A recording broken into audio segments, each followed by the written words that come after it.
Acá me parece que ya estamos en vivo. Nada más checar por acá. Listo, ya estamos transmitiendo. Pues bueno, hola a todos y todas. Bienvenidos a esta primera charla inaugural de los festejos de Devenir.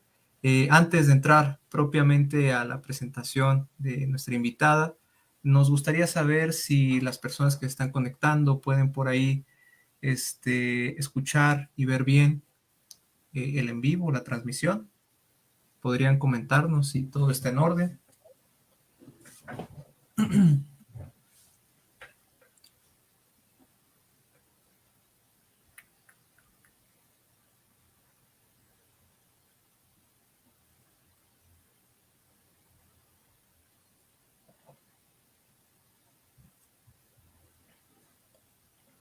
Muy bien. Muchas gracias, Eduardo. Un saludo.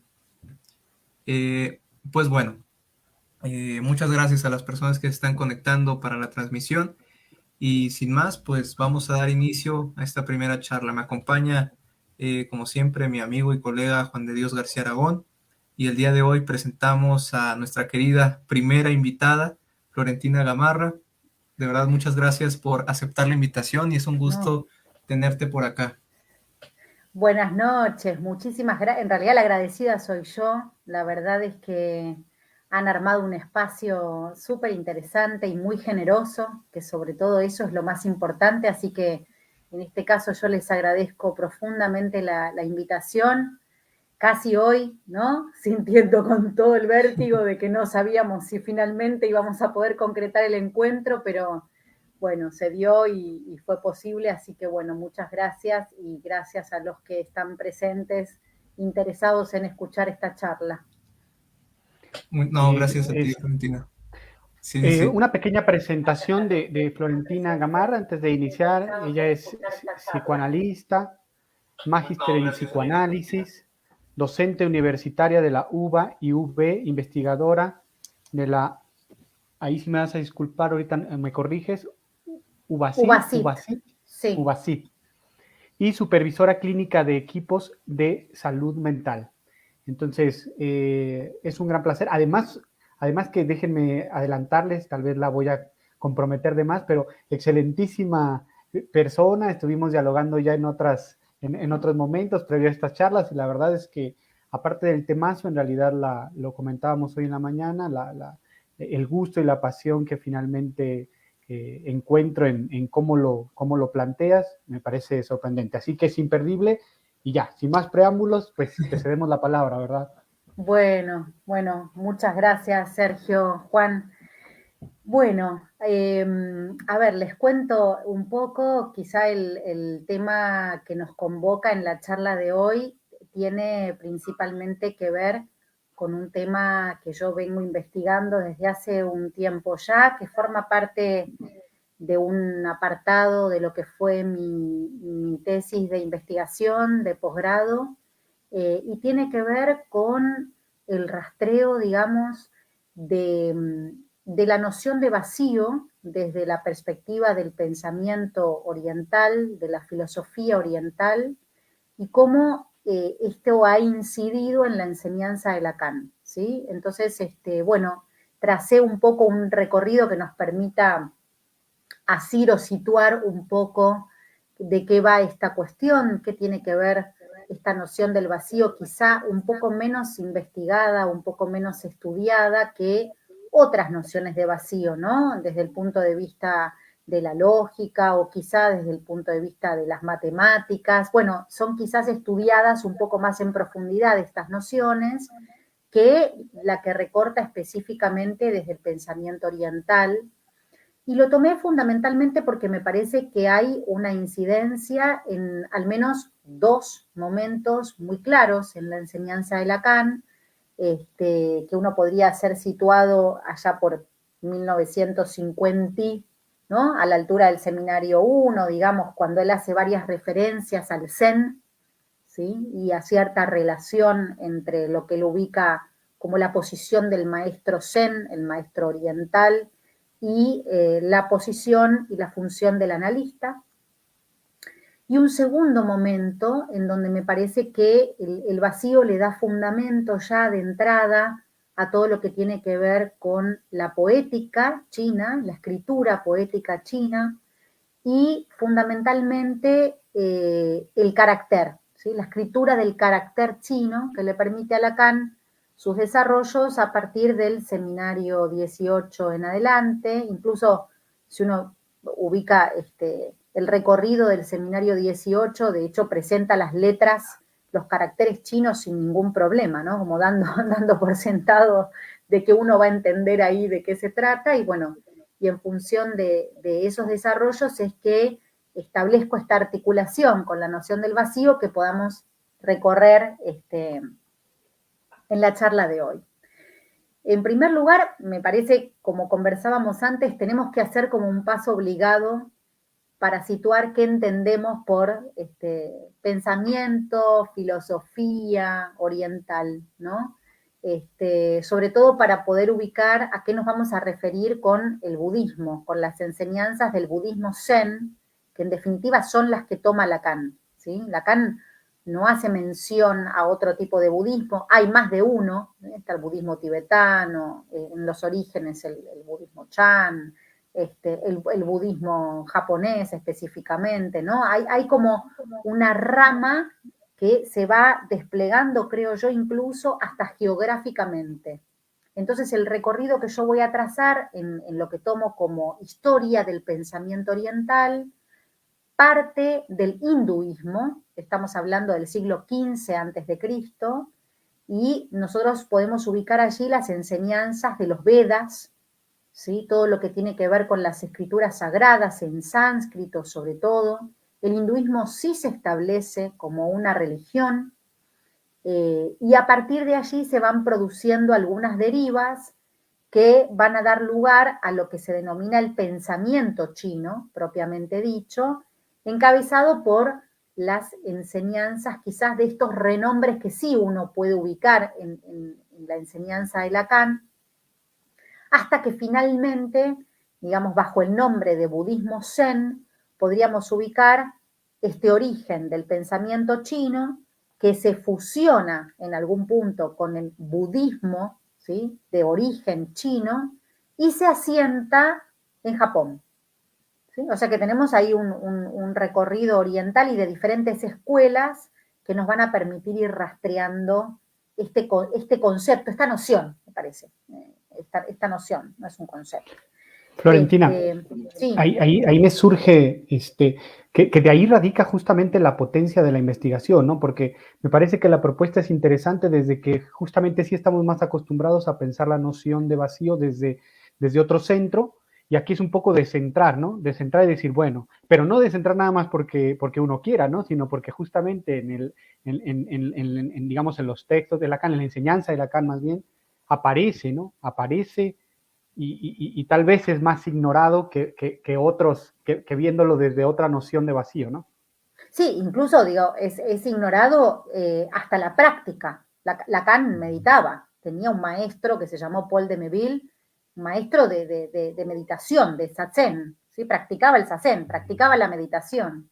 Y después tuvo, digamos, su otro maestro, que es con quien él atraviesa, investiga y trabaja en profundidad estas nociones, por el lado de sus estudios más teóricos, digamos, de la mano de François Chen, que es de hecho quien y por quien sabemos de este interés de Lacan, digamos, autor de la escritura poética china, de Vacío y Plenitud, digamos que son todos textos que yo tomo, incluso también es quien hace referencia a Lacan y al interés de Lacan por el pensamiento oriental, fundamentalmente en las enseñanzas de Mencio, Confucio, el Tao, ¿sí? Y por otro lado, otra gran corriente que influye, digamos, en la investigación de Lacan es las artes orientales, ¿no? Fundamentalmente la pintura, la caligrafía y la poética.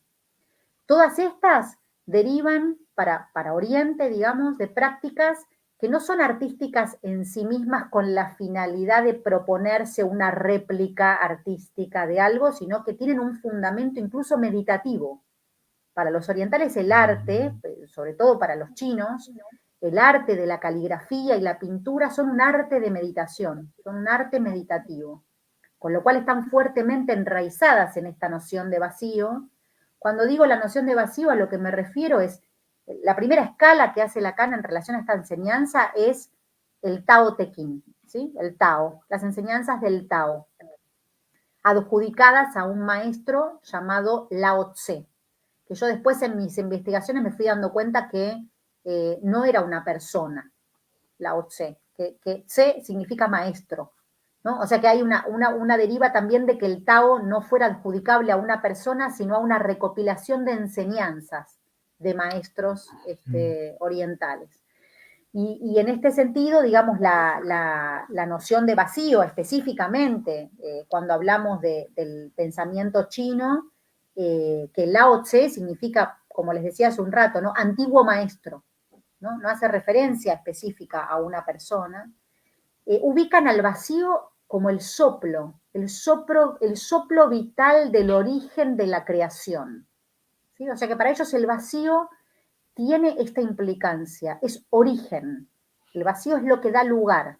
El vacío es el soplo vital, es lo que inaugura todo acto de creación, ¿no? En este sentido, uno podría decir que también allí el vacío no está relacionado con una nada, ¿no? A diferencia de lo que uno podría asociar como vacío, como si fuera un lugar vacante o algo que se asemejaría al cero, ¿sí? Digamos, no tiene que ver con esto, ¿no? Lo que Lacan extrae, la noción de vacío que a Lacan le interesa, es precisamente este vacío como punto originario de comienzo y fin de todo acto creador. Fin y comienzo de todo acto creador, ¿sí? Y esto se asocia con la idea de soplo, del aliento vital, lo llaman ellos. Ese aliento vital que funciona como una semilla potencial de lo que tiene que ver con toda invención. Entonces, uno podría decir, el vacío para ellos es un elemento dinámico, ¿sí? Tiene que ver con que funciona en todo caso como un valor vivificante, creativo, originario, ¿sí? Que da lugar al origen. No es ni inexistencia, ni algo vago, ni representado por la nada, sino que es específicamente un principio potencialmente activo de creación. También, digamos, lo interesante es que Tao significa vía, camino, y también significa palabra, ¿no? O sea que en algún punto, en este orden del camino, de la vía, de la palabra, del hablar, es cómo se pone en juego esto con la creación. ¿Cómo podríamos pensar que el orden de la vida tiene que ver con alguna dimensión del orden de la palabra, ¿no? El camino de la enseñanza, pero de la palabra. Y en este punto, digamos, bueno, aparecen tres grandes exponentes. Uno de ellos dijimos que, bueno, no sabremos muy bien si fue o no fue una persona, Lao Tse. En segundo lugar aparece Confucio. Y en tercer lugar aparece Mencio, que es sobre quien Lacan toma, digamos, las enseñanzas de Confucio, ¿sí? A Confucio Lacan llega por Mencio. Y esto es lo que nosotros encontramos en el seminario 18, en las formulaciones de letra, escritura, la función del carácter chino, etc. No me quiero ahora derivar en eso, pero sí me interesa, digamos, ubicar lo que tiene que ver con los orígenes del Zen, que dentro de las tradiciones orientales es la que concentra todo el pensamiento chino originario, que acabamos de mencionar recién, y que lo que el budismo se plantea es el estudio del sufrimiento del ser humano. O sea, que no tiene ningún orden de práctica religiosa, no el Zen, al menos no el Zen, ¿no? Y de lo que se trata es de la búsqueda de la verdad, ¿no? La verdad que para ellos tiene que ver con la sede del sufrimiento humano, y este sufrimiento humano, el budismo, lo toma principalmente de tres fuentes, que las denomina tres pasiones, ¿sí? Pasiones en el sentido de sufrimiento, ¿sí? No de pasividad, sino de pasión, como grado de afectación respecto de tres grandes sufrimientos: la ignorancia, el apego o el amor, y el odio o la ira. Digo así porque en la traducción pueden aparecer estas palabras, ¿no? Ira u odio, amor o apego e ignorancia. Y lo interesante de esto es que plantean que el apego y el amor, así como el odio y la ignorancia, serían pasiones a ser erradicadas de la vida humana. Pero respecto de la ignorancia, plantean que la ignorancia, en cambio, es un camino, es una vía, ¿no? Y me detuve específicamente a estudiar la cuestión de la ignorancia, porque a mí me parece que lo que nos enseña este tipo de pensamiento a partir de la noción de vacío es del orden de lo paradojal, ¿no? Si uno piensa, por ejemplo, en el pensamiento, en la mente, mente y no mente, ¿no? Un pensamiento típicamente oriental, la no mente, el estado de la iluminación, que es este estado meditativo que uno no sabe muy bien cómo se alcanza, digamos, como que a veces me parece que ellos van recorriendo esta cuestión y lo que plantean es que para poder calmar la mente, es cierto que para ellos existe un estado de iluminación, pero ese estado de iluminación no es el fin de la ignorancia, sino hacer una ignorancia sabia, ¿no? Otra cuestión que también me llama la atención, por eso hablo de lo paradojal todo el tiempo, porque ellos no dicen que la ignorancia se puede eliminar con el conocimiento, y tampoco dicen que la ignorancia se puede exterminar con la iluminación. Lo que plantean es que la ignorancia es un camino. Y esto a mí me hace pensar en el lugar de la verdad que ocupa, ¿no? Si nosotros nos detenemos a pensar en esta enseñanza zen, en los primeros tiempos de la enseñanza de Lacan, allá por el seminario 1, digamos, lo encontramos claramente cuando Lacan dice esto de que el maestro zen interrumpe con cualquier cosa, ¿no?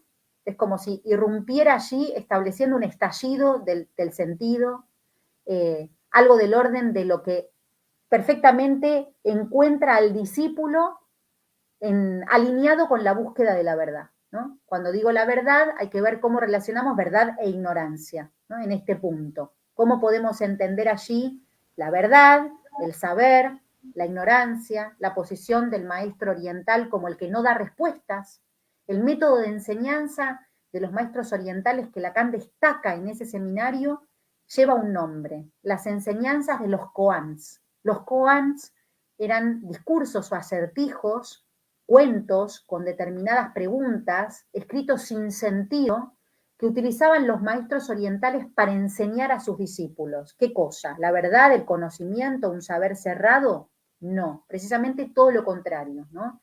La estructura del koan como escritura oriental, como escritura de enseñanza del budismo, lo que plantea es precisamente un acertijo, una pregunta, un modo de responder que del maestro al discípulo produce una vacilación, ¿no? Es decir, que todo el tiempo la enseñanza es a partir del sinsentido, de lo que no explica, de lo que no responde, ¿no? Todo el tiempo el maestro oriental, dice Lacan, devuelve con una pregunta, ¿no? Que es un poco lo que él desarrolla a la altura del seminario 1 cuando ubica esto de la ignorancia, la docta ignorancia y este lugar del analista como aquel que no sabe, ¿no? Como aquel que en todo caso se sitúa en la dimensión en tanto y en cuanto un sujeto ubicado en la dimensión de la verdad se pregunta, ¿no? Hay algo ahí del vacío de saber, en todo caso, que se articula con esto. Entonces digo, me parece que este es un punto importante porque, digamos, para los budistas, todo estado yoico de conocimiento es un estado ilusorio, ¿no? Y ellos ubican en todo caso el vacío de ese conocimiento a partir de la vacilación del ego, de la vacilación del yo, ¿no? Entonces, en ese sentido, hay algo que para ellos va más allá de la dualidad, ¿no? Otro punto interesante, digamos, que se piensa que en este recorrido o en este acceso a esta verdad ignorante que ellos llaman, ¿no? O esta sabia ignorancia, como lo llaman en otro momento, hay algo que se le opone a la dualidad. Entonces digo, por un lado a mí me interesó destacar qué relación puede haber entre esta noción de vacío que propone el budismo, Zen, a partir del pensamiento chino en adelante, y conceptos psicoanalíticos, inconsciente, sujeto, saber, verdad, ¿sí? En relación a esto, digamos, fui terminando en goce, letra y escritura. Si les recorto, digamos, lo que les mencionaba hace un rato, este segundo momento que yo tomo en la enseñanza de Lacan, que tiene que ver con los años 1970 en adelante, ¿sí? En donde quizás las nociones de letra y escritura pueden permitirnos pensar a partir del carácter oriental, de la escritura china fundamentalmente, qué es lo que en Lacan produce un pasaje de la lingüística a la poética, ¿no? Y que en todo caso, qué incidencias clínicas puede tener esto y de qué modo nosotros podemos pensar allí que la letra y la escritura pueden ser operadores clínicos para pensar cuestiones en relación al goce, en relación al saber hacer, ¿no? Allí. Entonces, díganme por favor si algo no se va siguiendo, si hay alguna pregunta, nos detenemos y explicamos lo que sea necesario. Vuelvo entonces con esta idea de que el vacío es un elemento dinámico, ¿sí? Me quedé pensando en todo esto que comentabas sobre todo en esta posición sobre la verdad, ¿no? Que ya genera efectos en la clínica justamente de acuerdo a cómo se posiciona uno en esta situación. Y es sorprendente ver cómo finalmente todo esto que vas comentando sobre la noción de vacío en esta parte oriental, al menos no me quiero adelantar tampoco, pero ya voy construyendo algunos puentes justamente, ¿no? De repente se me vino esta idea de la verdad no toda, ¿no? Como esta parte en que coincide la verdad con esto que decías de la ignorancia, ¿no?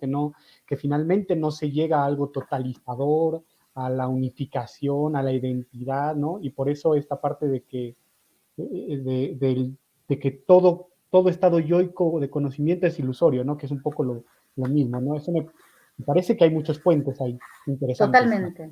Y aparte otra cosa, que ahora que me das el pie, estuve rastreando un poco qué nombres o cómo denominan el sufrimiento, la ignorancia, el camino. Tienen todos nombres femeninos. Es interesante esto, porque, por ejemplo, dukkha significa sufrimiento y también angustia, ¿no? Entonces, en algún punto, cuando ellos hablan de alcanzar el nirvana, que el nirvana no tiene nada que ver con el nirvana que nosotros recibimos como herencia supuesta del uso que hace Freud del principio de nirvana. Nirvana no es destrucción, en lo más mínimo. Para ellos, nirvana tiene que ver con traspasar la dualidad. Nirvana tiene que ver con un principio que elimina el sufrimiento, elimina dukkha, ¿no? Ese estado de nirvana, que es trascendental de la unidad, de la dualidad, perdón, y que lo que trasciende la dualidad no es la unidad. Esta es otra cuestión paradojal que a mí me llama la atención, porque en el pensamiento oriental no se alcanza la unidad, sino que se puede con la no dualidad, en donde justamente la unidad no es lo contrario. No significa que traspasar lo dual nos va a llevar a la unidad, ¿no? Entonces es otro punto interesante. Ellos tienen un modo de enseñanza en donde lo explican así. Supongamos que hay dos orillas, dicen ellos, ¿no? En una orilla ubicamos la ignorancia y en la orilla de enfrente ubicamos la iluminación. Lo que el maestro Zen hace no es llevar al discípulo de la ignorancia a la iluminación, sino que todo el tiempo la enseñanza tiene que ver con situarse en el medio. Es decir, que cuando algún enunciado, alguna pregunta del discípulo al maestro, se situaba desde la ignorancia, se responde desde la iluminación. Pero si la pregunta se hace desde la iluminación, se responde desde la ignorancia. O sea que todo el tiempo ellos lo que ubican es que lo que se produce es un acto de cruzar. Es muy interesante esto, porque ellos ubican que entonces todo el tiempo se trata del entre, ¿no? Y ahí es donde ubican este término que es ignorancia sabia. La ignorancia sabia no significa la unidad, pero sí significa trascender la dualidad, ¿no? O sea que nuevamente, cuando hablamos de la iluminación para ellos no tiene que ver con alcanzar ninguna unidad del ser, sino con ver de qué manera se trasciende la dualidad. En la dualidad enraizan el sufrimiento, ¿sí? Así como también en estas pasiones. de las cuales la ignorancia, además de ser una pasión, es un camino, es una vía, ¿sí? Por lo tanto, en algún punto, digamos, plantear la ignorancia como camino ya es paradojal, porque uno podría decir, no tratan de eliminar la ignorancia, porque ubican que la ignorancia es el camino, ¿no? Y entonces en ese punto uno podría decir, ¿cómo trabajamos la cuestión o cómo plantean ellos la cuestión entre mente y no mente? La no mente sería, ¿no? La mente y la no mente sería lo dual, ¿sí? Y ellos dicen que eso se trasciende, pero que no se trasciende en términos de que se puede alcanzar un estado de no mente, ¿sí?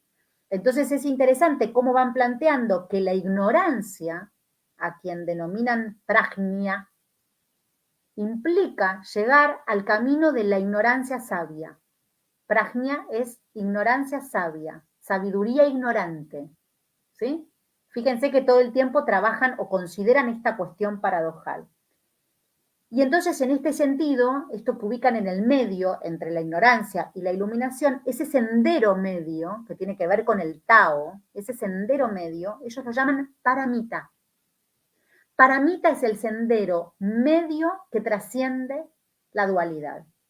Todos nombres femeninos, por eso digo, y tiene una razón para ellos acerca de por qué los nombres son femeninos, ¿sí? Porque para ellos la acción y la pasión, así como el yin y el yang, no responden a nomenclaturas de macho-hembra, digamos, sino que son principios activos, creadores, en tanto y en cuanto consideran también a la pasión como una acción, ¿sí? O sea que hay una fuerte actividad en la pasividad, podríamos decir, ¿no? Ellos consideran de este modo, o van a tomar de este modo, digamos, la cuestión sostenida de lo que consideran como sufrimiento. Entonces, digo, está esta estructura bajo la cual enseñan estos discursos, algunos son relatos, enseñanzas, bajo esta forma que denominan koan,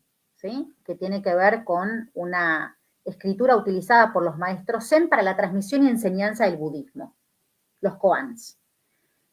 Generalmente se formula como un enunciado absurdo que lo que genera es perplejidad en el discípulo, ¿sí? Genera como un efecto de vacilación, de no entender. Es decir, que el discípulo no encuentra en la respuesta del maestro la respuesta a lo que está buscando, ¿sí? Sería como una respuesta que no responde, como una respuesta que interroga. Esta es la relación, me parece interesante, que lo que Lacan plantea cuando en el seminario 1 también relaciona esto con la posición del analista, ¿no? Ese lugar en donde no es el analista el que sabe, digamos, ¿no? Esta cuestión que nos permite pensar ahí la cuestión del inconsciente como lo que se asocia con eso que no cierra, eso que interroga, ¿no? Eso que en todo caso no se convierte en ningún saber que el analista tiene y en todo caso le ofrece al paciente, sino que plantea este recorrido en relación a que tiene que haber una pregunta allí, algo que efectivamente interrogue como para poder ubicar al sujeto en la dimensión de la verdad, dice Lacan, ¿no? Y entonces, el objetivo del koan es siempre sacudir, producir sorpresa, ¿sí? Hacer vacilar, despertar, dicen los budistas. En este sentido, lo que eso hace es alinearse con la búsqueda de la verdad. Vuelvo a repetir, que la verdad no es la iluminación, ¿sí? Sino es la ignorancia sabia. Y en este punto, digamos, la ignorancia como camino se sirve del concepto de vacío, se sirve de la noción de vacío. Ahora bien, pasamos entonces al segundo momento. En este segundo Florentina, ahí me quedo pensando, esto de la ignorancia como camino, el producir una sorpresa más allá que una unidad o una respuesta, digamos, que resuelva todo, ¿no? Esta posición desde este pensamiento oriental, la pregunta que me surge, y no sé si nos alcance con las siguientes dos fases de la charla, me deja la pregunta de qué tipo de sujeto produce, ¿no? Ya desde esta parte de el psicoanálisis, lacaniano y demás, ¿qué produciría, qué efectos clínicos habría y qué sujeto se produciría ahí, ¿no? Justamente en esto que decíamos recién, a mí me parece que destacando esta cuestión del primer momento, o por lo menos el primer corte que yo hago, ¿no? No quiere decir que eso sea el primer momento. Lo sitúo yo así a los fines de poder presentar lo que fue el recorrido de mi investigación. Pero sí me parece que allí se pone en juego esta cuestión del saber, la ignorancia, ¿no? La verdad y lo que se relaciona a partir de una pregunta que conduce a la articulación significante en tanto despliegue del inconsciente. ¿Sí? En ese sentido, digo, me parece que allí hay como una primera vertiente en la que podríamos ubicar el inconsciente, el vacío, el saber, lo enigmático, la pregunta, ¿no? La falta y el deseo. No podría ubicarlo allí, si queremos, en esto que podríamos denominar la primera clínica, ¿no? El lugar del significante, pero también en relación a esta falta, en relación a esto que en todo caso, si no interroga, si no produce allí un menos de saber, ¿no? Si no produce allí algo del orden de lo que interrogue, no tenemos sujeto analítico, ¿sí? Y entonces en ese sentido uno podría decir, bueno, estamos por ahí con una relación más estrecha entre vacío y deseo, podríamos decir, ¿no? En ese primer tiempo, ¿no? En donde si ubicamos al deseo como un menos en términos de un resto, de algo que en todo caso se pierde, ¿no? Algo del orden de la falta, me parece que vamos por la vía de cómo todavía en ese momento ubicamos al significante y a la falta, digamos allí, de un significante que inscribe la falta, podríamos decirlo de este modo. Ahora, en este otro segundo momento que yo tomo, en lugar de ubicar por ahí el significante que inscribe la falta, de lo que me interesa es cómo situamos ahí la falta de inscripción. Que esa va a ser otra vertiente del vacío, digamos. Porque una cosa es la inscripción de la falta y otra cosa es la falta de inscripción, ¿no? Y en la enseñanza de Lacan esto marca una diferencia importante y marca consecuencias clínicas importantes, ¿no? Me parece que hay que ubicar, sobre todo en lo que tiene que ver con la instancia de la letra, ¿no? La función de la letra, y en todo caso, cómo Lacan va a pensar en la escritura, ¿no? La función de la escritura. ¿Qué hacemos en un análisis, ¿no? Si en un análisis leemos, escuchamos, ¿no? ¿Qué es del orden de lo que se dice? ¿Qué es del orden de lo que se lee? ¿Qué es del orden de lo que se escribe? ¿Qué es del orden de lo que se borra? En fin, me parece que hay como algunas cuestiones con las que después, digamos, Lacan nos permite volver, ¿no? A partir de cómo estudia minuciosamente el carácter chino, la letra china, ¿no? Porque esto es lo que en todo caso aparece como en la función de la escritura, como llamándole primariamente la atención, ¿no? Porque el carácter chino, la escritura china en caracteres, está compuesta por una doble característica, ¿no? Hay caracteres que son pictográficos y hay caracteres que son ideográficos, ¿sí? ¿Qué quiere decir esto? Que hay un carácter que puede hacer referencia a alguna imagen y un carácter que puede hacer referencia o bien a un fonema, ¿sí? A una pronunciación o a un concepto, ¿sí? Entonces, de algún modo, digamos, cuando Lacan encuentra esta característica, dice que lo que le llama la atención del carácter chino es que el carácter chino tiene la particularidad de poder ser al mismo tiempo verbo y conjunción. Es decir, que encuentra en un carácter chino, en una letra china, ya sentido. O sea que aquí él encuentra en la escritura china que el sentido no es producto de la articulación significante, sino que el carácter chino le da a Lacan la pista de que ya hay un sentido asociado a la letra. ¿Sí? Como si la letra efectivamente allí pudiera darnos la pista de lo que implica ya un sentido sin sentido, ¿no? Porque digo, en algún punto todos los desarrollos que Lacan hace en Litura Tierra y todo lo que tiene que ver con el seminario 18 y demás, justamente plantea este estatuto que va a tener la letra, digamos, en donde nos permite ver la deriva respecto del signo, respecto del uno que va a tener lugar quizás en los desarrollos del seminario 19 en adelante. Digamos, entonces, es de gran importancia. Recuerdo ahora, digamos, para situarlo, que él en el seminario 18 toma el carácter chino que significa wei, ¿no? Y dice que significa tanto wei como wu wei, que significa actuar y no actuar, ¿sí? Entonces él desarrolla esto, dice, les muestro esta letra, y dice, esto significa actuar, pero también significa no actuar. Y también significa una conjunción, significa cómo, ¿no? Entonces él dice, si algo significa cómo, quiere decir que no significa, porque si algo significa cómo, ¿no? Si yo digo, esto es como comer, no es comer, es como comer. Si algo es como algo, ya no es ese algo, ¿no? Y entonces ahí empieza a ubicar esto, y dice, pero esto es interesante, porque entonces estos chinos, dicen, la tenían re clara, ¿no? La función, en todo caso, de la escritura china radica en que ya hay sentido, ¿sí? En una letra.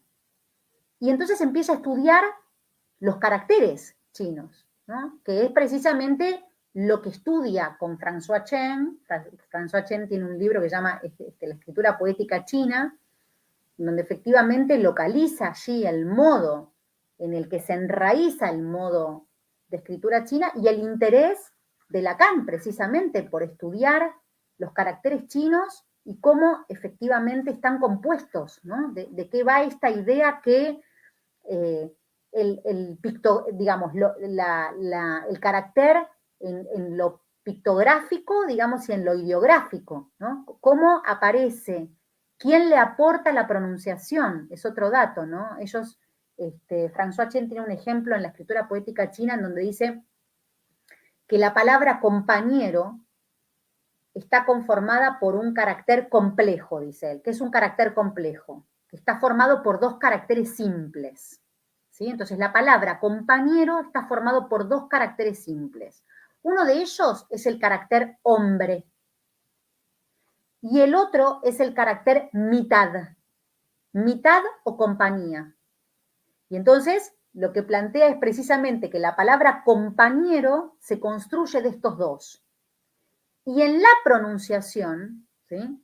Lo que le da la pronunciación a la palabra compañero proviene del carácter ideográfico.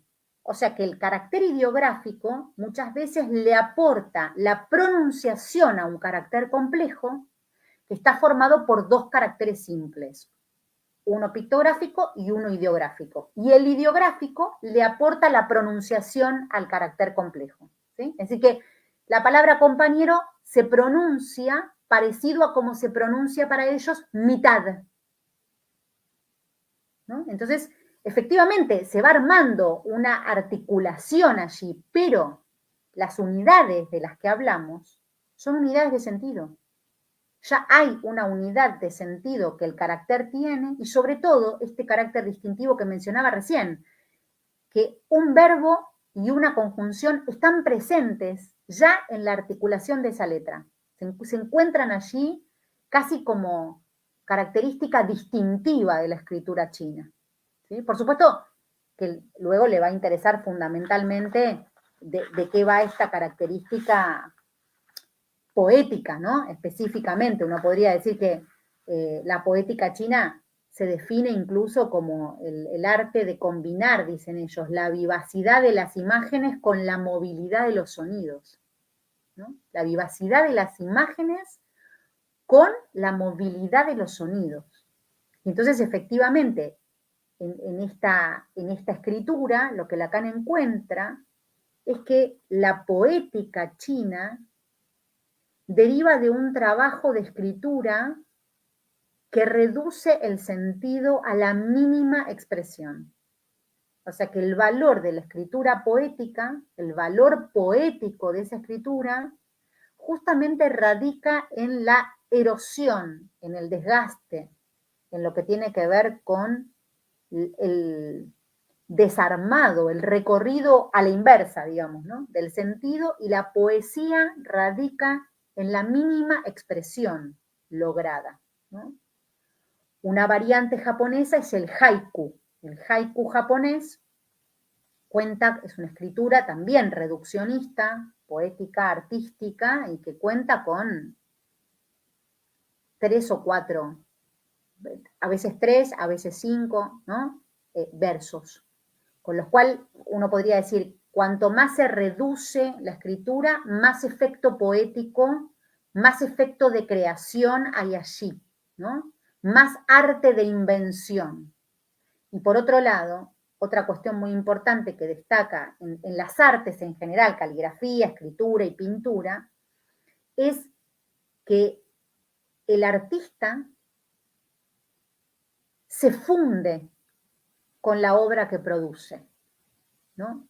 Y, por ejemplo, en la caligrafía lo que plantean es que el artista se funde con la obra que produce en el trazo final.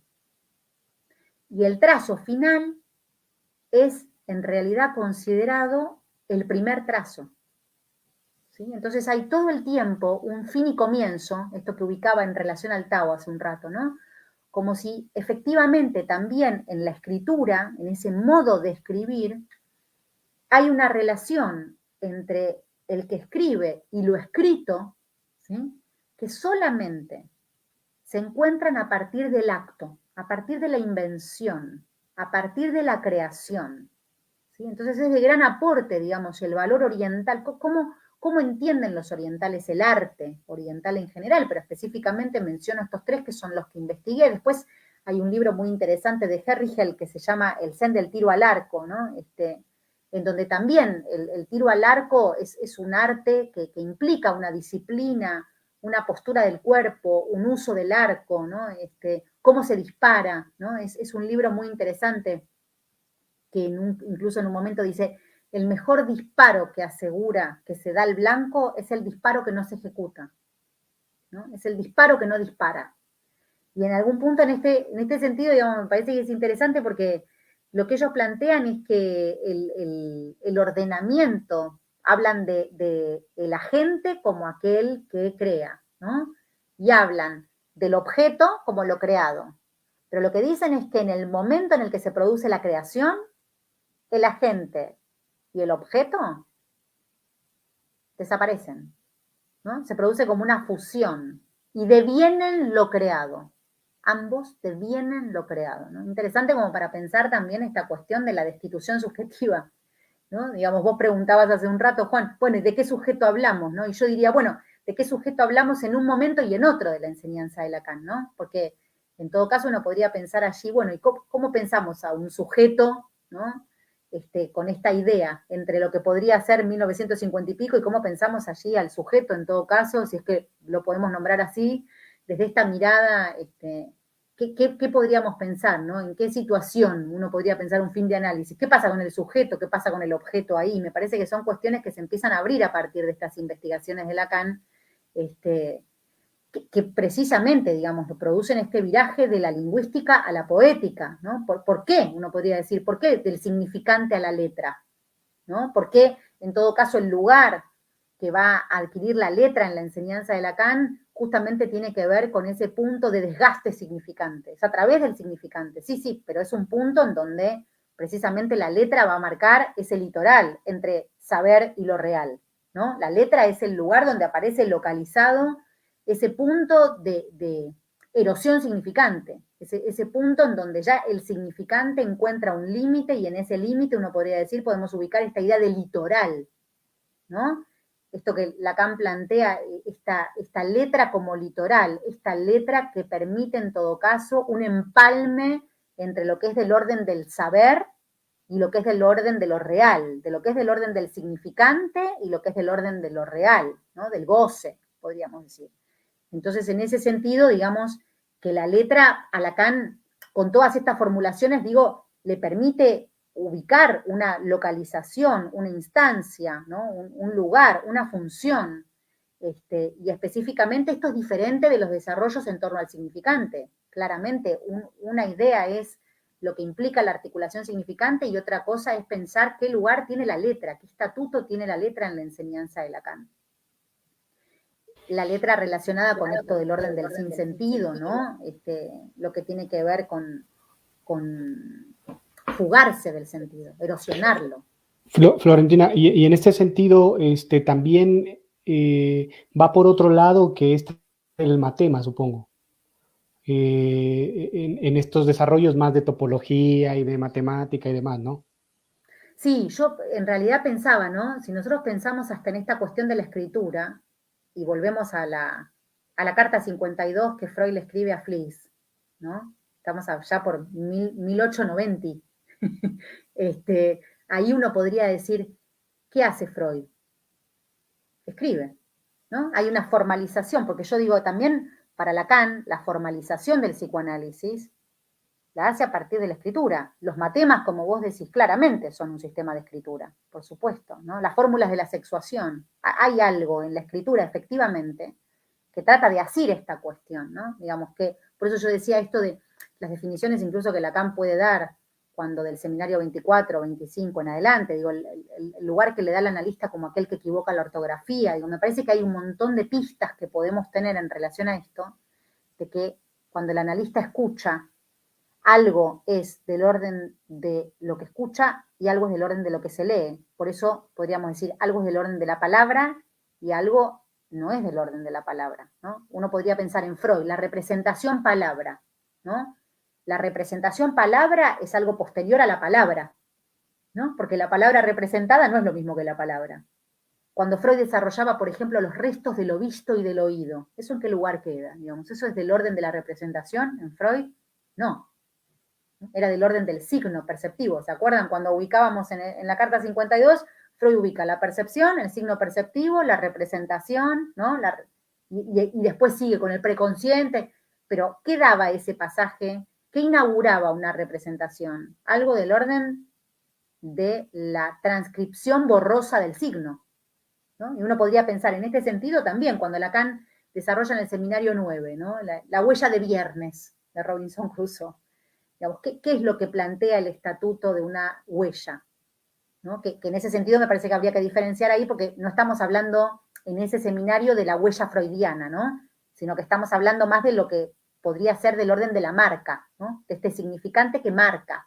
Pero que hay algo que el significante viene, en todo caso, a plantear una borradura de la marca, ¿no? Entonces, ¿cómo podríamos pensar en todo caso esta cuestión ligada al significante, en donde el significante ya es un cierto borramiento, ¿no? ¿De qué modo podemos ubicar aquello que se lee a partir de una marca que se borra, ¿no? A partir de, en todo caso, de una letra que es posibilitadora de que luego algo pueda advenir y ser leído? Entonces me parece que nos sirve para pensar articulación, ¿no? Sentido sin sentido, pero también esta diferencia, esto que propone pensar, digamos, a la letra y a la escritura como operadores clínicos, en todo caso en ese quehacer con el goce. ¿Sí? Les decía recién lo de la carta 52, pues me parece interesante, digamos, que incluso es una carta donde Lacan va presentando, ¿no? Bueno, te presento un poco el esquema, lo que tengo pensado. Él dice, de un sistema a otro habría como una especie de traducción, pero tampoco es una simple traducción, ¿no? Uno se lo encuentra ahí a Freud en el brete de explicar, claro, porque el tipo lo que estaba ubicando ahí es que hay un sistema de escritura que implica un cierto borramiento, ¿no? Y que el borramiento en todo caso es lo que posibilita la lectura, ¿no? Entonces, me parece que en este sentido lo que nos importa es esto de que el analista lee, ¿no? Digamos que hay una operación de lectura que implica un análisis y que así como hay una operación de lectura, también hay una operación de escritura. Y en este sentido, por eso tomaba esta versión más reduccionista de la poética, porque digo, la poética oriental es reduccionista, ¿no? Ellos van restando a la articulación hasta llegar al valor del sentido de la letra, ¿no? Y en ese sentido último se expresa la creación, en donde el agente y el objeto se funden en el acto. Quedan hechos ese reducto final, ¿no? Ese reducto que tiene que ver con la creación. De hecho, digamos, no lo mencioné, pero hay un pintor que que Lacan por supuesto que rastrea, que es Yi Tao, fue un pintor y un calígrafo chino del siglo XVIII, y este pintor inventó una técnica que se llamó la técnica del trazo único de pincel, también denominado rasgo único de pincel, ¿no? Que es de quien Lacan toma la idea de rasgo unario, ¿sí? Y este es un pintor que a Lacan le fascinaba justamente porque lo que este pintor plantea es que en el primer trazo, en un único trazo, que es el primero, el inaugural, se juega allí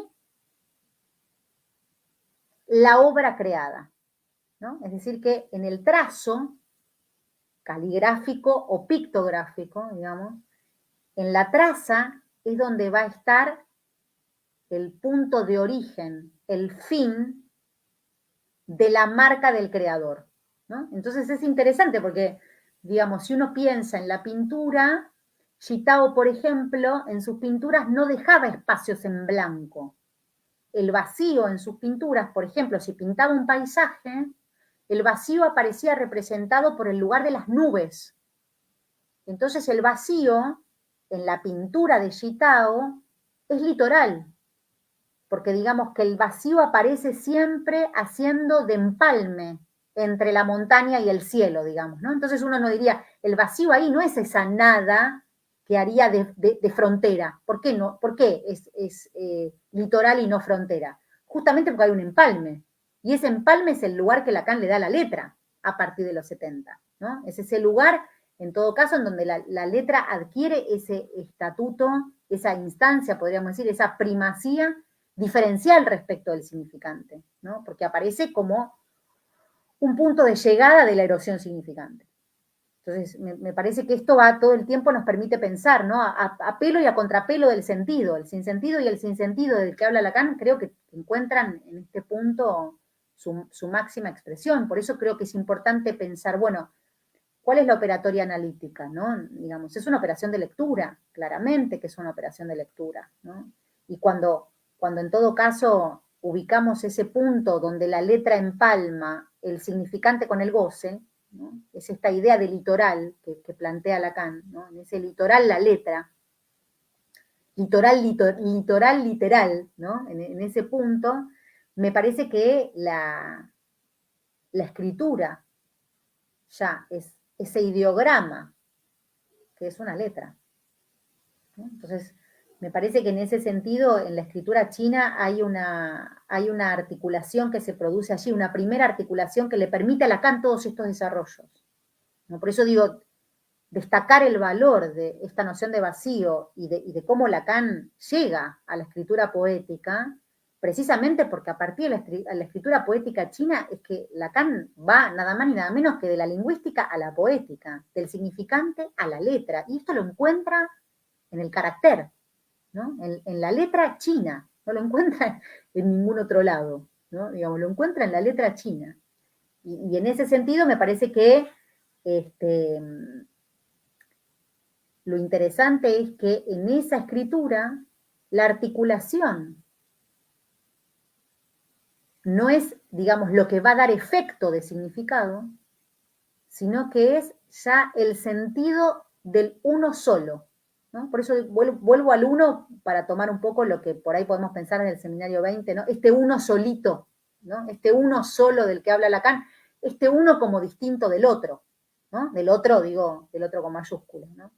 Porque ya para poder pensar en todo caso un sujeto, un saber, un S2, hay algo que es diferente del uno, sino que él habla ahí de ese uno, de ese uno, no de la letra S1, de ese uno que en todo caso allí va instaurando este enjambre, ¿no? Que él ubica allí, en donde me parece que lo que se nos abre es esta vía, digamos, de qué modo podemos pensar que un elemento está solo y produce, ¿no? Y ese sentido que le adjudica a la letra como punto de empalme con el goce. Bueno, parece que los chinos le dieron alguna pista con respecto a esto, ¿no? Ahí estoy viendo algunos comentarios, me parece que Sol Abril dice como el I Ching, ¿no? El I Ching son ideogramas. Y en algún punto me parece que lo interesante de esto es que en el ideograma uno encuentra una forma de escritura también, ¿no? Es una forma de escritura. Del mismo modo que para la pintura, para el arte oriental, la pintura, por ejemplo, no copia, ¿sí? Para ellos la pintura no es copiar una imagen, tiene que ver con hacerla, producirla, ¿sí? Entonces es interesante porque no plantean la réplica, no es que se sientan al borde de una montaña y copian la montaña, no, se funden con la montaña, se convierten en montaña, se trazan montaña. Entonces hay una relación muy interesante entre el sujeto y el objeto a través de este acto, que es la invención, ¿no? Y en ese sentido, digamos, me parece que nos permite pensar un montón de cuestiones, digo, la transferencia, el sujeto, el objeto, digamos, nuestro quehacer ahí, ¿no? Bueno, no sé cómo estamos de tiempo, me parece que vengo hablando demasiado, miré ahora recién la hora, no sé si, díganme chicos, si vamos bien. Sí, no hay ningún problema. Sí, adelante. Si quieren, a ver, el Tao como camino y verdad, ahora discursiva por los trazos y bordes en Lacan. Ah, sí, me parece que cuando Lacan toma la vía, ¿no? La vía, el camino, y cuando hablamos de verdad, ¿no? Cuando Juan hace un rato decía, bueno, pero la verdad, claro, la verdad no toda, ¿no? Verdad y saber no son lo mismo.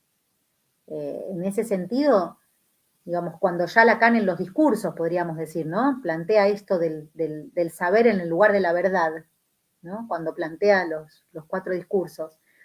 Me parece que justamente de lo que se trata es de qué verdad hablamos, ¿no? Si hablamos de una verdad no toda, y en todo caso, ¿qué implica hablar de esa verdad no toda? Que es bien diferente a la cuestión del saber, ¿no? Si nosotros pensamos en el saber como discurso del otro, si pensamos en el saber como articulación significante, ¿no? Si pensamos en el saber de la mano de un S2, podríamos decir, ¿no? Estamos hablando de una lógica, ¿no? Ahora, lo que se pone en juego en la dimensión de la verdad, cuando ubicamos esta verdad de lo uno, esta verdad no toda, esto no es el saber.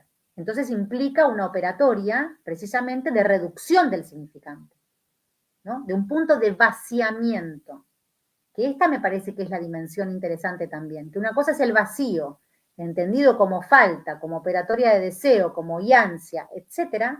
Y otra cosa es entender la función del vaciamiento, ¿no? De cómo algo va en una vía de reducción, de erosión del significante, podríamos decir, hasta llegar a su reducto final, la letra. ¿Y qué implica esa letra como letra de goce? ¿No?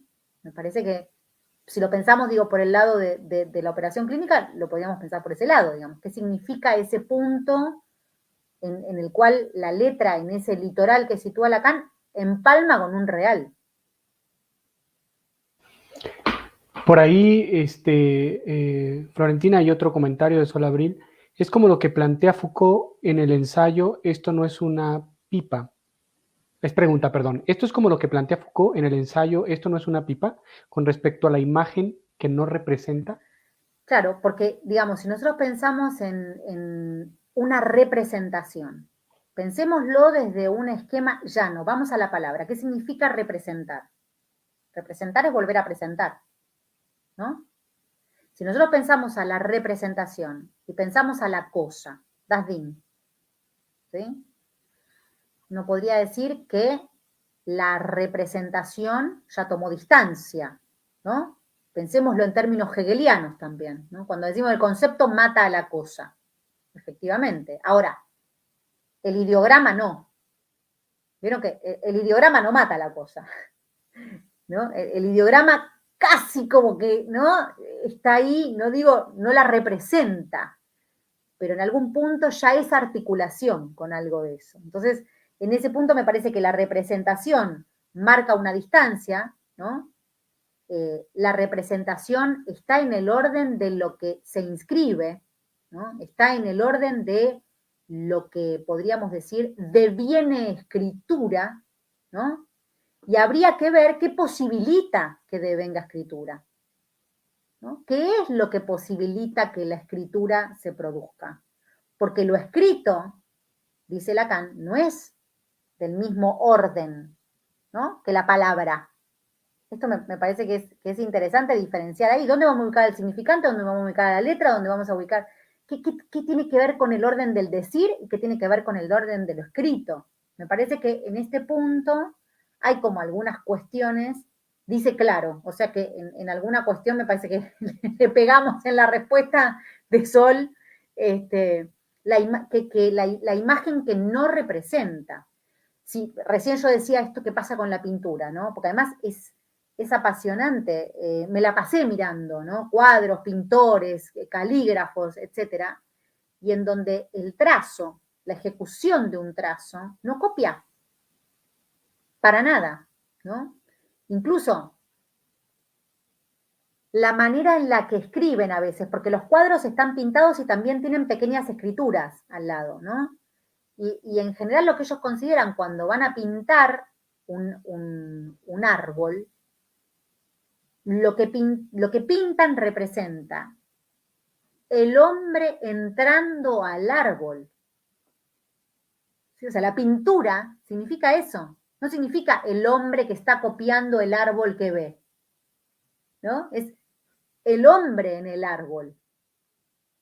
Entonces me parece que ahí se arma para nosotros una dimensión interesantísima, porque me parece que no es sin la del acto, ¿no? No podríamos pensar nunca esta creación por fuera de la función del acto, ¿no? Y vuelvo a repetir, del acto como instante creador en la que cómo pensamos después al sujeto y al objeto. ¿Cómo nos queda ubicado el sujeto y el objeto después del acto? Digamos, ¿no? Si lo que vamos a pensar allí, ¿qué es? Un sujeto que actuó. Esto es como cuando nos preguntamos, bueno, es como decir, bueno, el goce del sujeto. El goce no es del sujeto, es del otro, ¿no? Bueno, ¿de qué manera podemos pensar que es del otro? Todas estas cuestiones que me parece que es justo, además, como la noción de goce en Lacan es tan paradojal, digamos, me parece, yo encontré ahí como una vía, ¿no?, que me interrogó respecto de estas cuestiones paradojales, porque si hay algo que sostiene el pensamiento budista, por lo menos el Zen, es que está situado en la paradoja, todo el tiempo en la paradoja, no en la dualidad, no en la contradicción, en la paradoja. ¿Sí? Florentina, me llamó mucho la atención esta comparación que luego se puede hacer con la pintura, principalmente por la cuestión del trazo. Es como si viniera a representar todo lo que estás diciendo, ¿no? Me hizo recordar mucho porque obviamente es también un autor que has mencionado, un pequeño texto que aparece en este libro de Lacan, El escrito, la imagen, y fui ahorita a buscarlo, a buscar esa cita nada más que me hizo ruido precisamente De con la François pintura. Chen. Sí, exactamente. Y encontré la cita, entonces se las comparto para ver Vale, sí. porque es prácticamente la puesta en acto de todo esto, ¿no? Dice por acá: para adquirir el arte del trazo, ¿basta con un ejercicio asiduo? No, dice Chitao, pues se trata de una disciplina de vida. Para ello es necesario que el artista se encuentre en estado de recibirlo. Aquí es donde interviene la noción de receptividad. Como el trazo debe ser impulsado por el aliento, es imprescindible que antes el artista sea él mismo, en lo más íntimo, movido por los alientos vitales, tanto el yin y el yang, como el vacío intermedio, los mismos que fueron capaces de encarnarse en el bambú y en la roca, en montaña y en agua. El artista debe alcanzar ese grado de disponibilidad abierta, en que los alientos internos que lo habitan son capaces de tomar el relevo de aquellos que le llegan de afuera. Impecable. Esa cita, efectivamente, gracias por recordarla, porque fue un texto que me faltó nombrar, ¿no? Justamente es ese punto en el que escrito la imagen, incluso Chen habla en ese texto de que Lacan lo volvía loco, Quería todo el tiempo, explícame cómo hacen para pintar, que todo el tiempo, digamos, estaba interesado por este pintor Gitao que les cuento, ¿no? Esta es como la parte tras bambalina, digamos, ¿no? Es verdad que existían llamados de Lacan a las 4 de la mañana a todo el mundo, lo llamaba Paul de Meville, lo llamaba Chen, en un momento también estuvo tomando algunas clases con otro maestro que se llamó Suzuki. Él enloquecía a todo el mundo, a él se le ocurría una idea de algo y a las 4 de la mañana no le importaba, digamos, a qué hora llamar a quién, lo asaltaba alguna duda, incluso esta frase que él también ubica en el seminario 1, ahora que Sergio me hiciste recordar, cuando él dice el maestro interrumpe el silencio con cualquier cosa, interrumpe el silencio con cualquier cosa, un sarcasmo, una patada. Así procede en la técnica Zen, el maestro budista, en la búsqueda del sentido. A los alumnos les toca encontrar la respuesta a sus propias preguntas. El maestro no enseña ex cátedra una ciencia ya construida. Da la respuesta cuando los alumnos están a punto de encontrarla. Esta enseñanza es un rechazo a todo sistema, dice. Descubre un pensamiento en movimiento. 1953. Un pensamiento en movimiento, ¿no? En esto que vos tomás y que traés, Sergio, de la traza. La traza no replica, ¿no? Volviendo un poco a la pregunta de Sol, ¿representa? No. Produce, ¿no? Hay una diferencia entre representar y producir. Es cierto que para ir al reducto, digamos, es necesario desandar el camino de las representaciones. Y en ese camino reduccionista es que nos vamos a encontrar con eso que queda erosionado, desgastado, vaciado, ¿no? Nosotros en el análisis hacemos un trabajo de vaciamiento significante, claramente, no es sin el significante, ¿no? De hecho, si uno intenta releer, ¿no? La instancia de la letra, Lacan en un momento dice, ¿no? Después en los años 70, dice, por algo dije la instancia de la letra y no dije la instancia del significante, ¿no? ¿Por qué? Sin embargo, cuando yo leí la instancia de la letra, mucho antes, ¿no? Digo, antes de entrar en esta...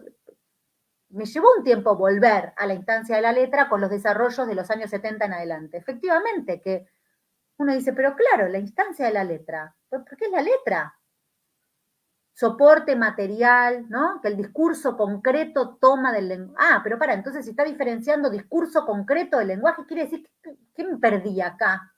¿Qué diferencia hay entre el discurso, ¿no? ¿Qué es el discurso, la letra, el significante? Me parece que todas estas cuestiones, digamos, cobran una dimensión clínica, una importancia clínica,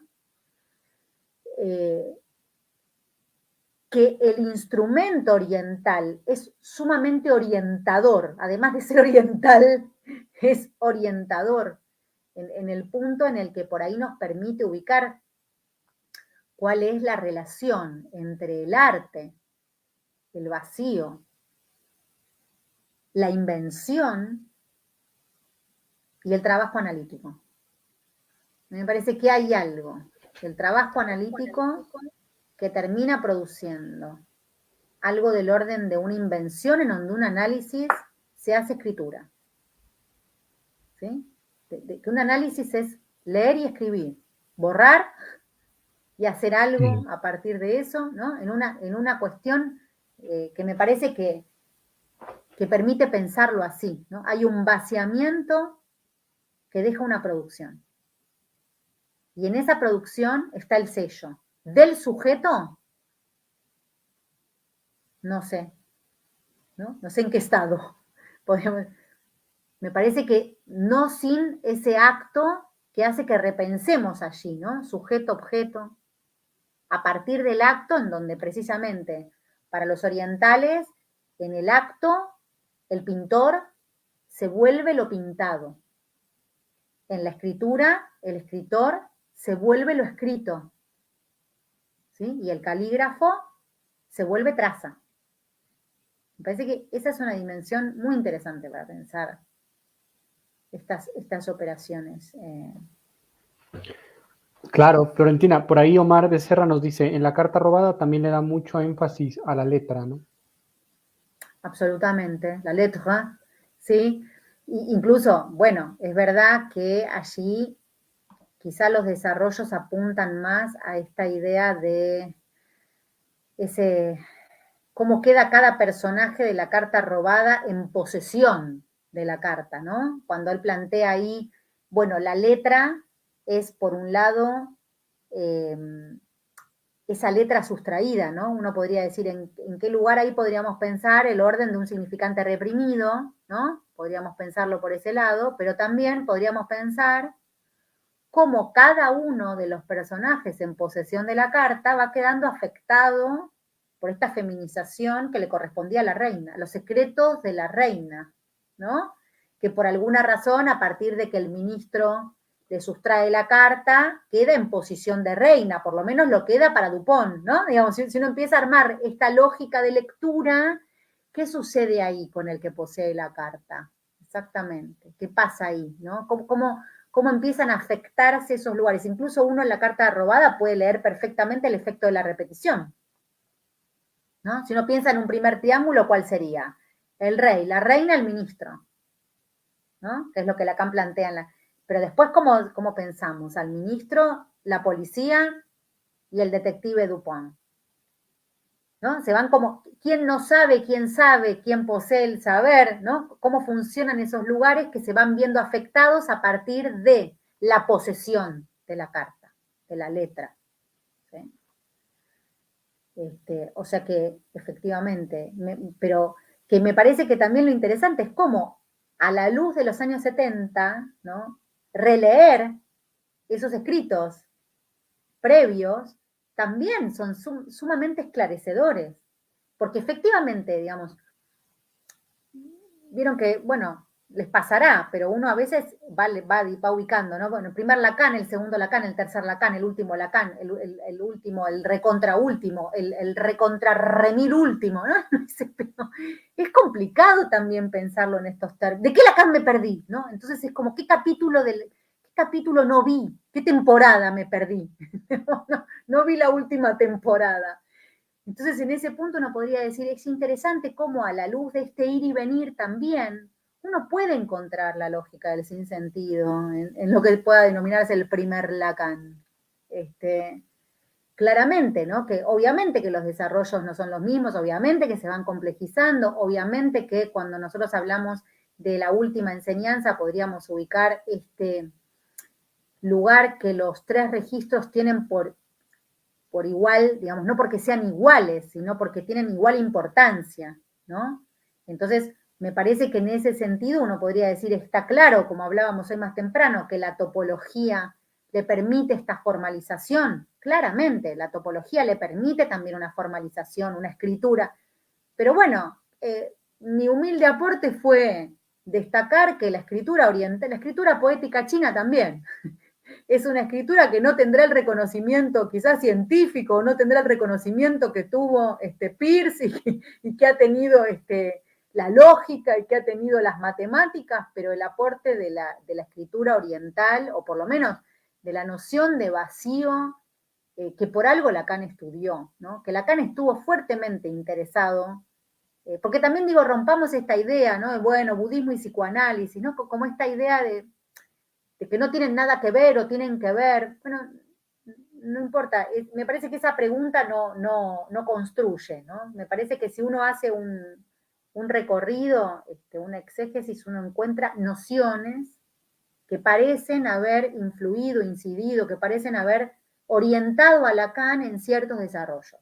Por lo menos a eso me dediqué, ¿no? Digamos, de ubicar si hay alguna relación entre el pensamiento oriental, porque digamos, a mí me llamaba la atención cuando empecé a estudiar a Lacan, ¿por qué el tipo habla del budismo? ¿Qué tiene que ver el psicoanálisis con el budismo? Porque uno hasta podría pensar, ¿no? ¿Qué relación hay ahí? ¿De qué habla? ¿No? Budismo zen, aparte. ¿No? Me llamó poderosamente la atención. Así como también me llamó la atención que recurriera, al menos en la traducción, digo, en la edición de Paidós, ¿no? Cuando el día que yo vi el seminario 18, digo, todas estas letras chinas, ¿qué onda? ¿no? ¿Por qué a Lacan le interesa, nombra a un tal Mencio? Pero además es interesante porque a Mencio también se lo nombra como el nombre. ¿Cómo se llamaba? Mencio. No se llamaba Mencio, se llamaba Men.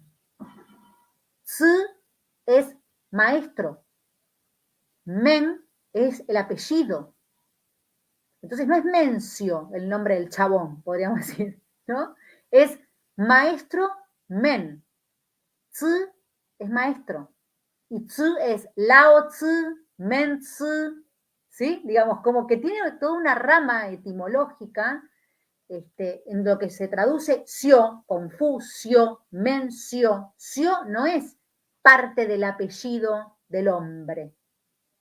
Viene de Tzu, que es maestro. Por eso se dice que las Lao Tse, ¿no? Son las enseñanzas del maestro, y no porque Lao Tse haya sido una persona. Por lo menos hasta ahí llegué, ¿no? Rastreando. Yo creía que Lao Tse, abiertamente, yo decía, pues Lao Tse es el que del Tao Te Ching, ¿no? Y después pidiendo mucha colaboración. La verdad es que he investigado mucho con budistas zen que me han orientado un poco en este camino y me enseñaron algunas palabritas así sueltas y algunos orígenes que el chino verdaderamente es apasionante. Es muy difícil para nosotros, pero es apasionante. Oye, Florentina, justamente iba, desde que empezó y todo lo que has venido desarrollando, que me parece bastante interesante, justamente no me iba a quedar con la pregunta, aunque ya la contestaste, de cómo es que llegaste ahí, ¿no? Y ahorita que mencionas todo esto último, me quedo pensando, pues bueno, por algo se ignora, ¿no? Es un trabajar lo que, lo que hay que conocer, lo que hay que rastrear, ¿no? Lo que hay que localizar, incluso comprender, ¿no? O sea, finalmente estos aportes, mira, tan sencillos como lo que dices de Confucio, que no es el nombre completo, sino que se ignoran por completo, ¿no? Hay un trabajo que de verdad que representa bastante esfuerzo, bastante investigación, y porque mi pregunta iba a ser, ¿por qué crees que se ignora? Y yo creo que la respuesta está ahí, ¿no? Yo creo que lees una cita donde se mencione algo de esto y ve todo el recorrido que has hecho finalmente, ¿no? Que se requeriría hacer para justamente trazar esto que hoy nos traes, ¿no? Mira, yo te cuento, hace 20 años más o menos, yo leí por primera vez este libro de Herrigel que se llama El Zen del tiro con arco. Creo que estoy diciendo el nombre así, espero no confundirme. Acá está. Es este. Zen en el arte del tiro con arco. No era era otra. Este libro yo lo leí hace 20 años. Y a mí lo que me pasó es que me partió la cabeza, ¿no? Es simplemente eso. Me preguntaba y yo decía, qué bárbaro esto del zen en el tiro con arco. Y encontré en ese momento algunas frases que me interrogaron. A mí me interesó el tema. Con los años, me fui encontrando más de una vez con estos puntos en Lacan, que los pasaba por alto, digamos, que no eran los que me detenían a lo mejor, ¿no? Uno va a buscar la rigurosidad Claro. Respecto al vacío en otro tipo de fundamentos, ¿no? Y la otra parte quizás de la verdad es que mi marido es budista. Y entonces esa sería como la parte acerca de por qué, digamos, en algún punto me fui animando, ¿no? Como quizás en algunas cosas él me fue acompañando y fuimos compartiendo algunos interrogantes, y fui leyendo, y quizás en este punto de las enseñanzas del Zen, mi marido no es budista zen, ¿no? Digamos, está interesado en el budismo en otra rama, que es la rama tibetana, o sea que tampoco tiene que ver tanto con el zen. Pero en algún punto, bueno, la pregunta por el sufrimiento también me parece que me interesó. Algunas escrituras de budismo zen que revisé plantean claramente eso, que el budismo se interesa por el sufrimiento humano. Y hay algo que me llamó poderosamente la atención y que me llevó a Freud también, que es que cuando Freud dice esto de que un análisis puede venirnos muy bien para ubicar la diferencia que existe entre el infortunio de la vida y el sufrimiento neurótico, ¿no? Que una cosa es el sufrimiento neurótico y otra cosa es el infortunio de la vida. De la vida. Todos vamos a pasarla mal en algún momento, todos vamos a tener algún encuentro con tristezas, pérdidas, en fin, ¿no? Ahora, el sufrimiento neurótico, por lo menos los que podemos dar cuenta del sufrimiento neurótico es un caramelito bastante difícil de digerir, ¿no? Y casi siempre es bastante ácido. Y entonces en ese punto me llamó la atención que el budismo hablara de sufrimiento. Ya. Porque a ellos les interesa ese punto. Por supuesto que lo llevan al punto del ego, del apego, ¿sí? De todas las teorías que nosotros podíamos asociar más con el yo. Pero bueno, efectivamente se preguntan por el sufrimiento, por dukkha, y se preguntan cuál es el camino para salir de ahí, la vía, el camino. Y dicen que una de las vías es la palabra. O sea que en definitiva no estamos, ¿no? Tan lejos. Claro, no. Ok, Gracias bueno, a vos, Sol. que creo que hay una pregunta un poco también asociada, que igualmente si hay alguna otra pregunta por parte de las personas que nos están viendo, los invitamos a hacerla. Por acá, Horacio, un saludo, pregunta, ¿podría recomendar bibliografía para ahondar un poco más en el tema? Bueno, cómo no. A ver, si quieren investigar un poco sobre la escritura, por supuesto que está la escritura poética china, que es de François Chen, que es este libro. ¿Sí? Y después yo fui tomando algunos que me permitían como acompañar la lectura de Chen, que les puedo recomendar un libro de Ernest Fenollosa que se llama El carácter de la escritura china como medio poético.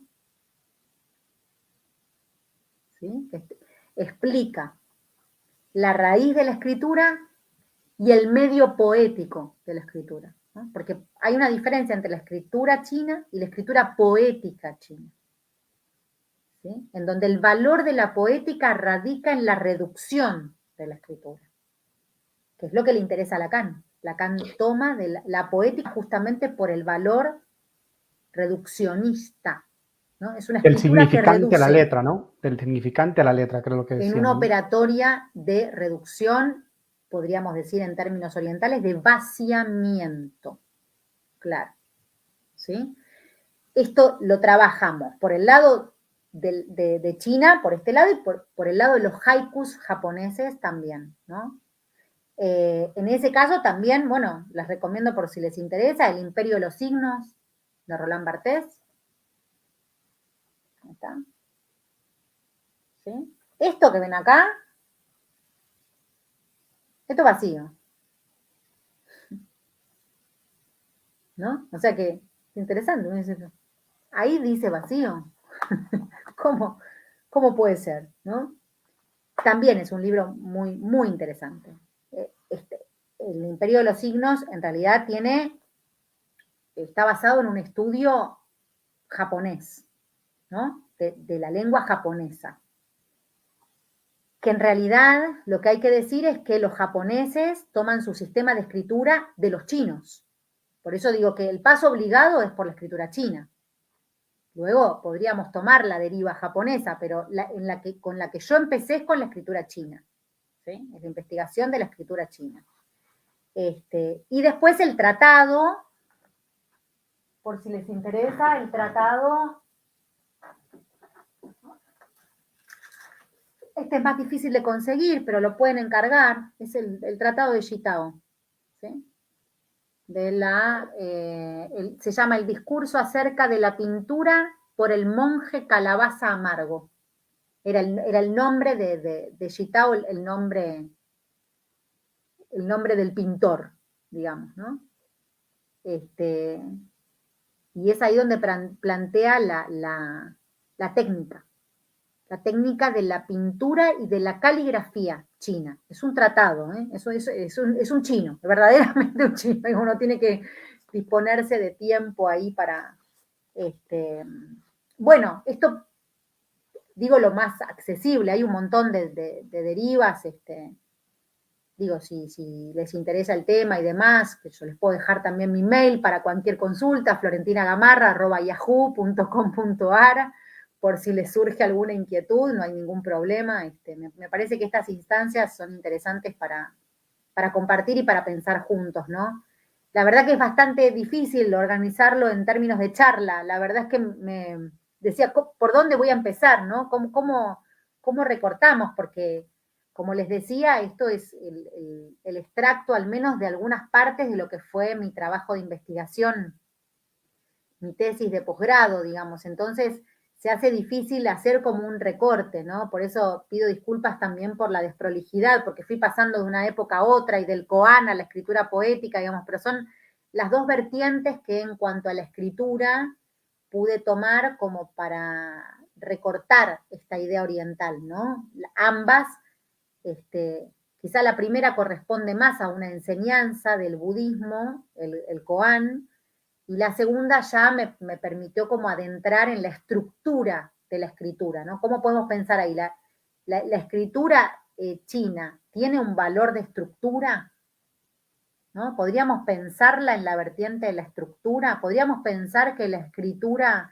china plantea que a la significación se accede por un juego combinatorio de significantes? No.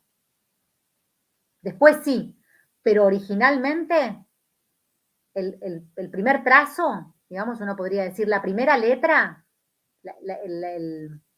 el 1,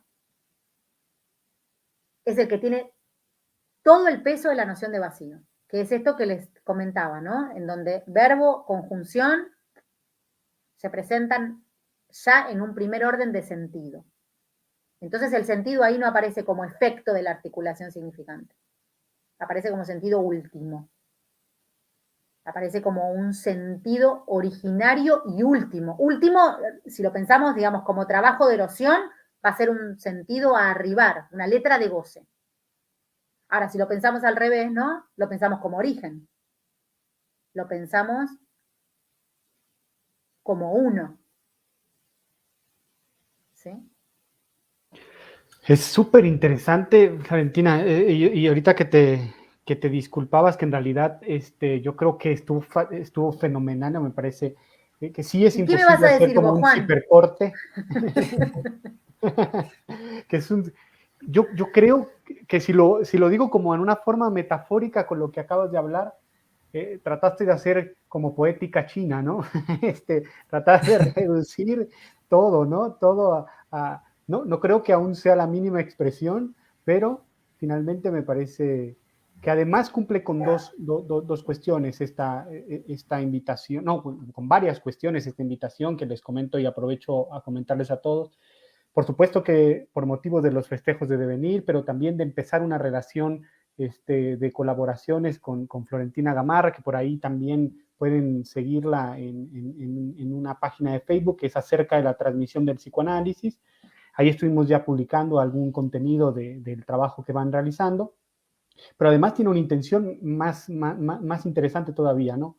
Que ya se ha hablado con Florentina de la posibilidad de si se interesaron en este tema, pues plantear a futuro algún espacio que no sea solo una charla, sino que sea algo en donde se puedan adentrar un poquito más, ¿sí? Y creo que este primer momento era importantísimo para poder de alguna manera pensar en ese otro espacio en donde ya podamos trabajar directamente contigo de una forma más, ahora sí, extenderse lo que quieras, ¿no? Bueno, tanto como lo que quieras tal vez no, ¿verdad? Pero un poco más como charla. Nunca es todo lo que Sí, uno quiere. sí, exactamente. No, para mí, en serio, para mí fue un gustazo. La verdad es que fuimos teniendo mutuos seguimientos, contactos y demás. Yo les agradezco la propuesta. Nuevamente, felicitaciones por el espacio que han armado. siempre hay que decir esto, ¿no? Que los espacios den lugar para una transmisión generosa, donde se pueda compartir, donde podamos pensar juntos, interrogarnos, donde podamos tratar de evitar de que las enseñanzas del psicoanálisis se vuelvan tan dogmáticas que uno casi ni siquiera las cuestione, que no haya lugar para repreguntarnos, sino solo para reproducir. Eso es algo que nos condena, ¿no? Casi que nos extermina. Por eso yo valoro y destaco muchísimo el espacio que han armado, porque Devenir me parece que es un espacio que posibilita estos encuentros. Entonces yo de verdad les agradezco, les deseo lo mejor en este segundo aniversario, porque Juan en un momento ya empezó a decir que eran 3, ¿viste? Ya estaba sumando como años, ya decía, bueno, segundo aniversario y no es poco, así que de verdad los felicito por la convocatoria, por el respeto, por el modo en el que consideran la transmisión y la enseñanza del psicoanálisis, así que la agradecida soy yo y por supuesto más que gustosa de que sigamos compartiendo espacios cuando lo dispongan a su disposición y armaremos lo que podamos armar para seguir pensando juntos. Te agradecemos enormemente, Florentina. Mira, de hecho ya tenemos 2 apuntados, ya todavía ni lanzamos la propuesta y por ahí Horacio Valverde nos dice, si se abre el espacio yo estoy dentro, y por ahí Sol Albril también pone sí, que se abra. Perfecto, pero cómo no, claro que sí, lo vamos a estar armando indudablemente, quizás para el año próximo, ¿no? Ya este año está medio terminando, así que gracias a vos, Omar, gracias, Sol, bueno, muchísimas gracias por la participación y por el interés. Sergio, Juan, bueno, un placer y nos estaremos encontrando en las siguientes charlas que tienen propuestas para este mes, así que seguramente en las semanas siguientes me tocará estar asistiendo del otro lado, con mucho gusto, escuchando las ponencias de maravillosos colegas que van a estar haciendo sus presentaciones. Así que bueno, seguiremos apoyando el espacio que ha fundado Devenir. No, muchas gracias en serio, Florentina. Y ya sabes que las puertas de Devenir están siempre abiertas. Pero claro, y ahora esperamos que se abran las fronteras y quién les dice que podemos hacer la próxima un encuentro que hasta sea, personal, ¿por qué no? Ya con unos tacos. Sí. ¿No? Claro. Ya lo anhelamos, la verdad, aunque evidentemente la pandemia permitió también pensar en estos otros espacios y estos espacios, ¿no? Y crear estos puentes que justamente cuando regresemos y podamos encontrarnos ya físicamente, ¿por qué no? Claro que sí, plantear Casi todo hoy nos pegamos un sustito porque hoy hasta ni la pandemia. Sí, no. Ya ni eso teníamos. Hoy ya ni eso. Curso amo, nos quedamos todos sin redes.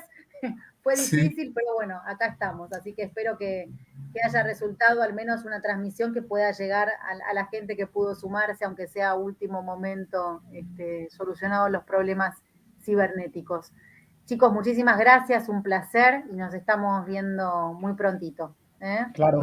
Gracias a todos que participaron. Gracias. Sí, gracias a todos. Nos vemos. Que tengan buena noche.